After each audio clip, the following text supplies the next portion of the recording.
আসসালামু আলাইকুম।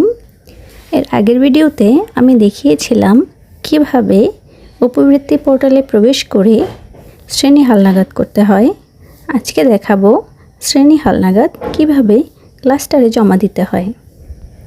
প্রথমে উপবৃত্তি পোর্টালে প্রবেশ করে উপরে কর্নারে যে আইকনটি আছে এখানে প্রেস করতে হবে।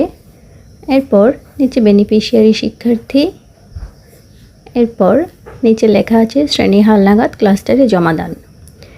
এখানে প্রেস করে ভেতরে প্রবেশ করতে হবে। এখানে দেখা যাচ্ছে 10 জন করে শিক্ষার্থীর নাম দেওয়া আছে। আপনি চাইলে উপরে কর্নার থেকে আরও বেশি শিক্ষার্থী সিলেক্ট করতে পারেন।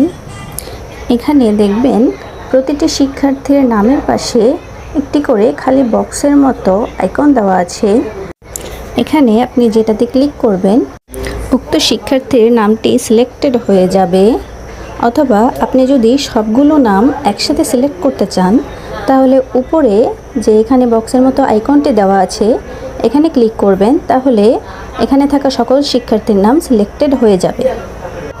এবার নিচে বাম দিকে দেখবেন লেখা আছে ক্লাস্টারে জমা দান। এখানে ক্লিক করতে হবে। এবার আপনি জমা দেওয়ার ব্যাপারে নিশ্চিত কিনা সেটার কনফার্মেশন আসবে। আপনি এখানে হ্যাঁতে ক্লিক করে দিবেন। এতে করে উক্ত শিক্ষার্থীর তথ্য ক্লাস্টারে জমা হয়ে যাবে।